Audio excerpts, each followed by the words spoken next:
Gulat ako, parang masusunog yung kilay ko. Badus! Magandang gabi po sa inyo lahat! Okay, mahina.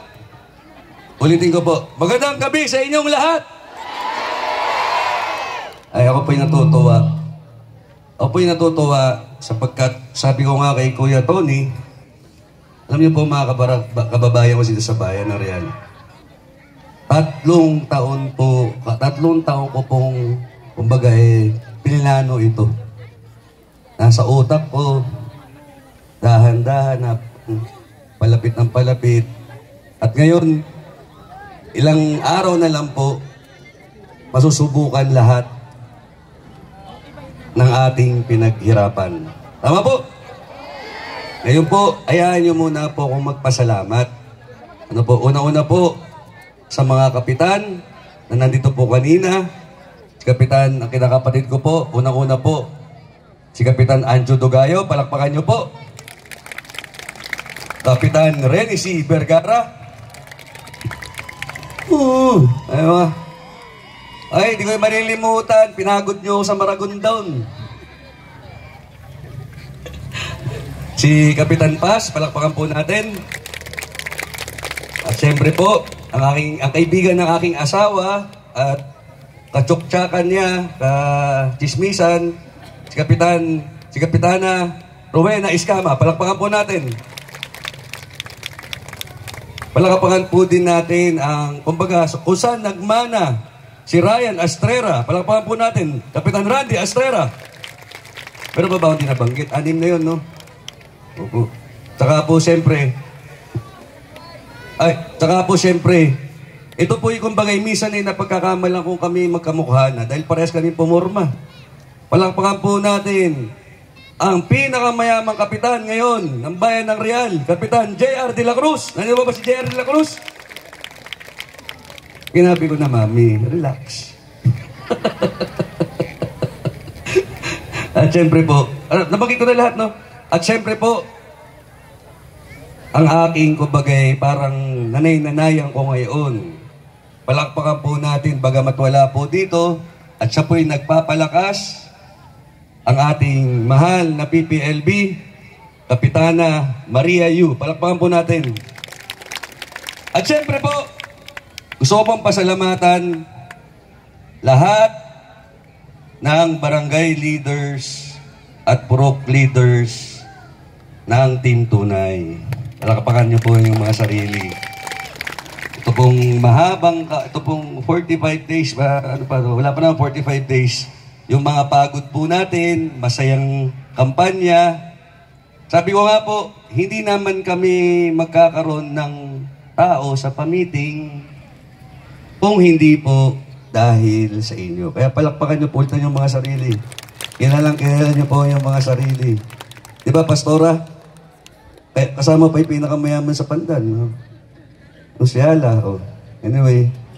Alam niyo po, mga kababayan ko sa bayan ng Real. Gusto niyo bang makita yung asawa ko? Gusto niyo bang ulitin ko ulit kung paano ko nakilala ang aking mahal na asawa?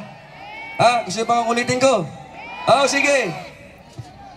Ay po tinatawag ang kapitag-pitagan at kaganda-gandahang Jocelyn Andrea Dizon Jestro. Mami.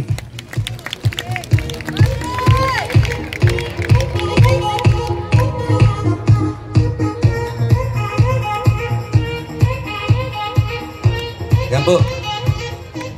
Para po sa Sidora. Ano po? May backpack. Maganda po ba? Maganda po, ano? Gusto niyo po bang malaman paano ko pinili ang aking asawa? Gusto niyo po malaman? Lalo na sa mga, nakita ko yung mga classmate ko sa Lubayat. Ano po? Yung asawa ko po, yan po'y pinili ko parang manok.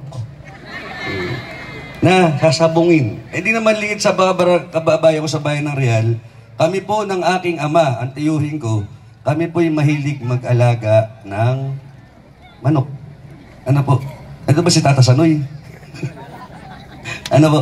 Anyway po, nung araw po, ako po'y bata pa, papunta po kami ng Subic, bibili kami ng truck.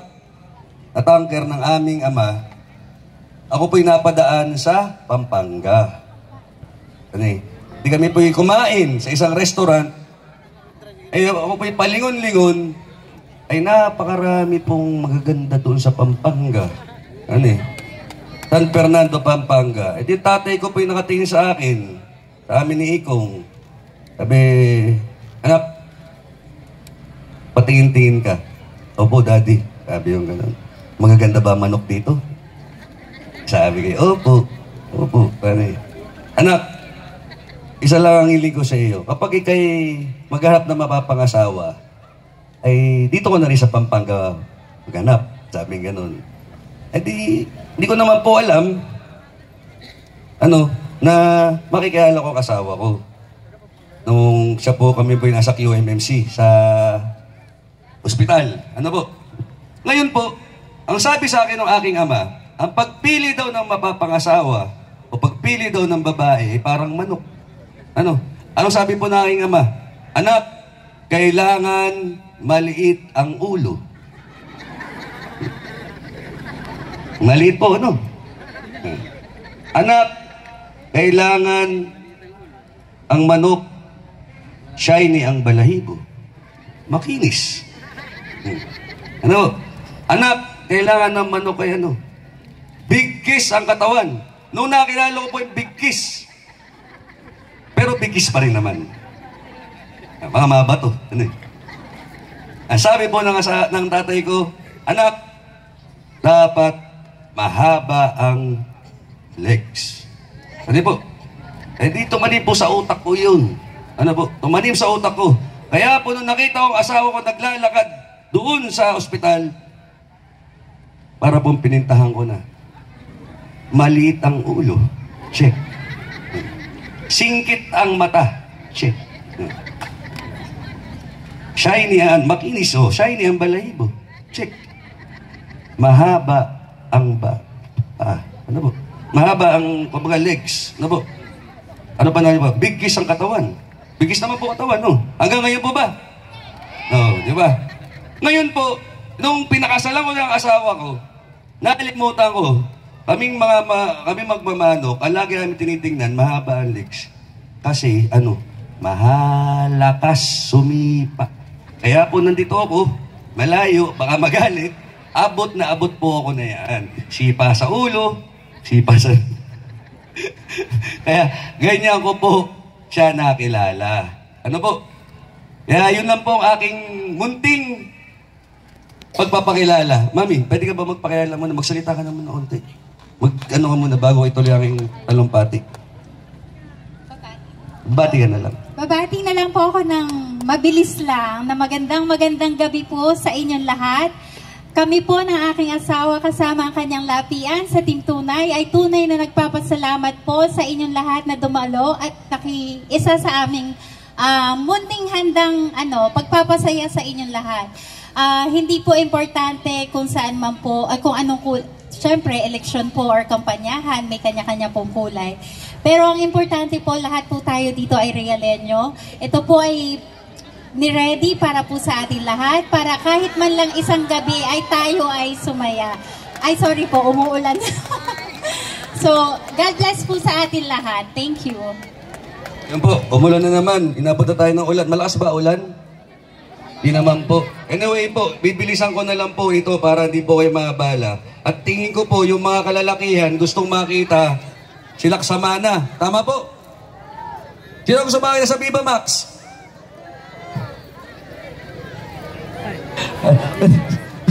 Diyan kayo. Anyway po, mga kababayan ko. Yan na, ito yung sinasabi ko eh. Pag umulan, kaya gusto ko mabilis ang Anyway po, mga kababayan ko, ngayon pong darating na halalan, sabi ko nga po, 3 taon ko pong pinag-prepara na to. Ngayong darating na eleksyon.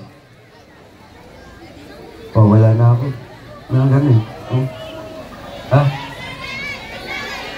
Ha? Masalita mo ba ako?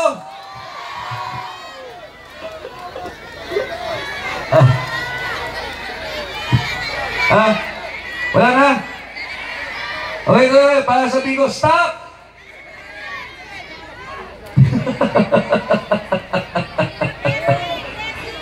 Ha? Ano? Ano? May blessing. Anyway. Sabi ko nga po, ito po kampanyan to, marami pong pinagdaanan si Doy Gesto. Ano po? 3 taon po akong, kumbaga pinahihirapan dito sa bayan ng Real. Ano po? 3 taon po akong, kumbaga maraming pinagdaanan sa buhay ko na hindi ko akalain na pagdadaanan ko po. Tulad po ngayon, ako po'y nagpapasalamat sa lokal na pamahalang bayan ng Real. Bagamat ako po ang ikalawa sa pinakang mataas, current Vice Mayor, ako po'y nagpapasalamat na yung CR, pinandaduhan nila. Palakpakan po natin ang lokal na pamahalang bayan ng Real. At ako po'y humingi ng paumanhin, lalo na po sa mga kababaihan na kanina po'y nandun ako, nagulat ako. Ano po? Ako po'y lubos na nahingi ng paumanhin sa ganito. Ano po? Na ako po'y nagtataka. Bakit? 3 taon na ako na ganito. Na buti pa yung isa, pinayagan. Ano po? Katulad kanina, kahapon, ayaw kami pakapitin ng kuryente. Ano po? Yun po yung sinasabi ko sa inyong mga pinagdadaanan ko ng 3 taon na tahimik lang po ako. Hindi po ako naimik. Hindi ako nagsasalita. Na bagamat nahihirapan po ako minsan, ginampanan ko po yung tungkulin bilang Vice Mayor ng Bayan ng Real. Ginampanan ko po na maging tungkod sa aking kapatid. Dahil yun po ang pinangako ko sa inyo at pinangako ko sa aking ina na kinausap ako para tumakbo bilang Vice Mayor 2022. Sad to say po, sabi ko nga po, yan naman ay politika. Lahat na nangyayari po ito mga babayan ko, politika. At syempre po, sabi ko nga po noong 2022, nanalo si Doyle Gestro dahil mahal ng bayan ng Real ang aking ama. Tama po. Nanalo po ako. Tinanggap niyo po ako ng 2022. Hindi dahil si Doyle Gestro. Bagkus tinanggap po ako ng bayan ng Real dahil anak po ako na panganay ng aming amang si Joel. Kaya umaasa rin po ako sa darating na pinaka malaking hamon sa buhay ko ngayong May 12. Pagkakaisahan niyo po si Doyle Joel Gestro. Sabi ko nga po mga kababayan ko, may nagtanong po sa akin, ikwento ko lang po sa inyo. May nagtanong po sa akin na paano daw kung sakaling ako daw ay matalo. Dalawa lang naman po eleksyon. Tama po. Panalo, talo. Ano po? Thank you. Ano? Panalo, talo. Kasabong lang may tsamba at may draw. Ano? Doon lang may ganun. Sa politika po, talo, panalo. Di tinanong po ako. Ang sabi ko po ganito, kung ako'y matatalo, di tapos na po ang aking albaryo. Dahil po, tumatakbo po ako dahil pwede naman po akong, sabi ko nga po sa inyo, pwede kong pagbigyan yung kapatid ko sa gusto niya. Dahil yun naman ang ginagawa ko lagi pagbigyan ng mga nakababatang kapatid ko. Yun naman po naging buhay ko sa pamilya ko. Kaso nga po, nakita ko yung mga nangyayari dito sa bayan na to. Nasimula namatay ang aking ama, ano po? Ano nangyari? Puro kulay na. ang politika dito. Kapag hindi ka kakampi, anong mangyayari sa iyo?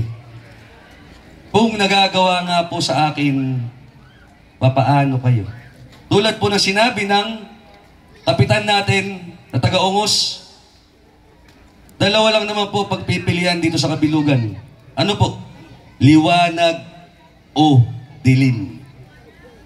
Dahil pag yung gusto nyong dumilim, edi pagpilian nyo po yung dalawa. Dahil alam nyo po bakit? Sasahod doon sa inchik. Tatambakan itong nasa likod natin. Itong nasa likod ko, hindi na pag-aari ng bayan ng Real to, itong covered court. Pag-aari na nung inchik.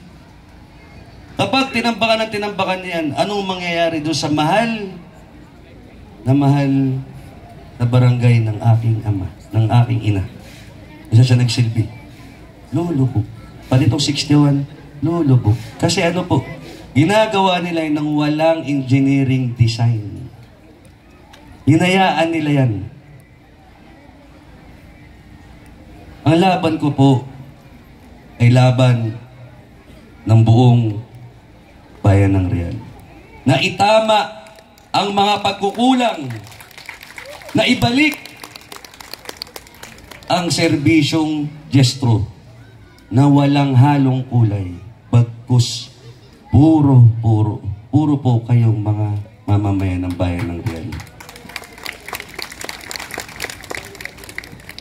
Mga babayan ko, ano po ang gusto niyo? Ang tawag po sa akin sa Barangay Ungos ay ano? Tanggol. Ang tawag po sa akin sa Barangay Ungos ay tanggol. Kaya po, ipagtatanggol ko po kayo. Kaya ano po? Liwanag o dilim? Yan po. Kaya po, sabi nga, marami po nangyayari na madaming kwentuhan. Sabi ko nga po, basta po ito masasabi ko po, lalo na po sa ating mga kapatid sa Iglesia ni Cristo.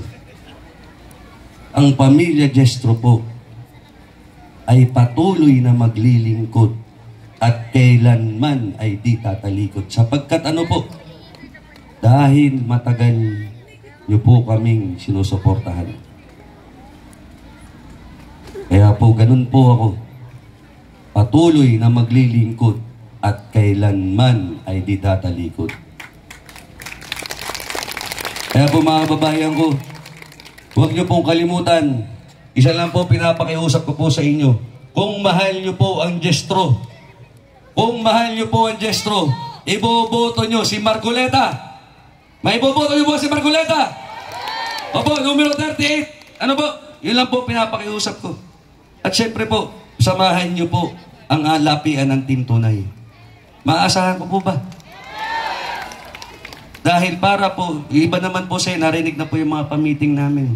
Sinasabihan po kaming naninira. Sinasabihan po kaming walang plataforma. Yun po yung lagi sinasabi. Pero sabi ko nga sa inyo, mga kababayan ko, yung ngang maliit, hindi nila nagawa. Papaano pa yung mga sinasabi nilang plataforma de gobyerno na magpapagawa kung ganito ng school, papagawa ng college, may pagpapagawa pa ng ospital. At tingin nyo po, kaya ng bayan ng Real? Hindi pa. Dahil lang galing po ko sa loob. Alam na alam ko po ang problema. Galing po ako sa loob. Nakita ko po kung ano. Nababudgetan na lang, hindi pa ibigay. Dahil saan? Nakatutok sa pagbili ng lupa sa Kiloloron. Lahat naman po kayo, nakapakinig na ng aming pamiting. Napakasimple lang naman po. Ang handog ng Team Tunay, ng pinaglalaban ng Team Tunay. Ano po? Kayo po. Unahin kayo. Hindi kung sino-sino po. Ngayon po mga kababayan ko, gusto nyo bang kayo inuuna? Gusto nyo po ba kayo unahin? E di mag-Team Tunay po kayo. Dahil pinapangako ko po ni Doyle Jestro, ako po hindi sira sa pangako. Kayo na po nasira sa pangako, sa asawa ko lang. Joke lang. Hindi po sira sa pangako, ha? Then pag nangako po si Doyle Gesto, ginagawa ko po. At alam po yan ng mga barangay leaders ko. At ng mga taong nakasalimuha ko. Ako po, wala kayong makikita sa Facebook ko na tinulungan ko. Wala kayo sa Facebook makikita ko na nanira ako. Wala kayo sa Facebook na makikita na may ginawan ako. Oh, nakita po ba kayo matatandang pinaliwanag ko yung mga mata? Pinaglaki ko po. Hindi po. Dahil alam niyo po bakit? Ang pagtulong po sa tao, kailangan ugali ng tao. Kapag ipinopo sa Facebook, nagpapaigi. At naniniwala ba kayo sa mga survey? Sa Facebook? Ha? Oh. Tulad po ng Bayan ng Real. Meron tayong award na Seal of Good Local Governance. Napakagaling daw po natin. Inawardan tayong DLG kasi magaling ang Bayan ng Real sa pagbibigay ng serbisyo. Sa papel lang po. Bakit po? Hindi nga po kayo pinondohan eh. Senior citizen, PWD, ano pa po? Solo parent. Tapos tatawagin po tayong ang tanong ko lang po, hamon ko, are we good at governing? Magaling ba tayo mamala? Yung basic needs po ng mga tao, hindi maibigay. Ibig sabihin po, parang survey lang yan. Magaling lang sa papel, pero sa actual, kulang. Ganun lang po yung mga barangay ko, mga babayan ko. Kaya po umaasa si Doyle Joel Gesto na hanggang dulo, magkakasama po tayo. Sabi nga po parang manok yan. Habang dinidiinan, lalong kumikisi. Ganun lang po. Kaya po, tatawagin ko po ang aking mga lapian. At ikakampanya ko po ilalapit ko po sa inyo. Bakit ko po kailangan itong mga taon to? Sapagkat lahat po ng aking gagawin, dadaan saan? Sa sangguniang bayan. Hindi ko po kaya mag-isa bagkus. Kailangan. Kaya nga po yung kapatid ko, nakapamuno ng maayos simula 2016. Bakit po? Ginawa po namin 3 lalaki na marami siyang kakampi para makapamuno siya ng maayos. At nakita niyo naman po, maraming nagawa. Tama po. Marami namang nire-report eh. Tama po. Panagpa-meeting, marami ang nire-report. Sa tingin niyo po, kung hindi tinulungan na Sangguniang Bayan yun, marire-report niya yun? Hindi po. Kaya po si Doyle Gesto, kung kay Doyle Gesto po kayo, sa Team Tunay po kayo, sasamahan niyo po ako ng mga kakampi. Una po, Dayan Aumentado, numero 4. Bakit po si Dayan? Bakit po ba si Dayan? Mula po iyan sa oposisyon dati, ang kanyang ama ay oposisyon. 2 termino po ang kanyang ama konsehal. Oposisyon po sa tatay ko. Bakit ko po kinuha? Para ipamalas sa mga kababayan ko. Na si Doyle Gesto, katulad ng ginawa ko sa mga kapitan, na dati na yung mga katunggali, inabot ko ang aking kanang kamay at sinabi ko magkaisa tayo. Hindi lang ako naunawahan ng aking kapatid. Kung bakit ko ginagawa? Kasi bakit po kailangan? Bakit kailangan po natin na magkakaisa? Para tuloy-tuloy po ang progresyo ng Bayan ng Real. Kaya palakpakan nyo po, Dayan Aumentado. Susunod po, katulad di po kayo sinabi, kaya lang nyo naman po, mula po sa pamilya Iskama, dati pong Viva Max Artist, palakpakan nyo po. Mariel Iskama, numero 12. Ganun din po aking dahilan. Alam niyo naman po si Tita Edith. Ano po? Oposisyon din po. Lagi katunggali ng mga Gesto, pero ni minsan po, hindi po kami nagtanim ba? Kaming dalawa. Pamilya po, di kami nagtanim o nagpersonalan. Kaya palakpakan po, ang magtutuloy ng serbisyong Iskama, numero 12 po. At bakit po ba si Rapi Morpe? Matagal pong kasama ng Gesto. Matagal po nanungkulan. At alam ko po paano magtrabaho. Marami pong sinasabi na masungit daw si Consrapi, pero yung po mga ganang tao, yun talaga yung gustong magserbisyo sa iyo at nagsasabi po ng kung ano ang totoo o dapat gawin. Alaga, palakpakan po natin, Consrapi, number 17. At syempre po, bakit po ba si Dayan Orquilla? Ay, Bakit po ba si Erickson Orquia? Pag maraming, kumbaga, kung pagkapitan ng barko, ano po maraming ano? May nagsasabi, babae. Ano pa talaga? Pera o babae? Babae. Sabi ko nga po sa inyo, yung mga ganyan magsalita, yan yung totoong marunong magsalita. Alam niyo po bakit? Nagtimon po ng barko, iba't ibang lahi po yung tao niya. Napag-isa niya. At tingin niyo po, walang kapasidad? Merong kapasidad. Kaya palakpakan po niyo. Erickson Orquia, numero 18. At bakit ba si Samuel Guga Poblete? Siyempre po bakit ba si Guga? Malakas po ba si Guga? Ibaboto niyo ba si Guga?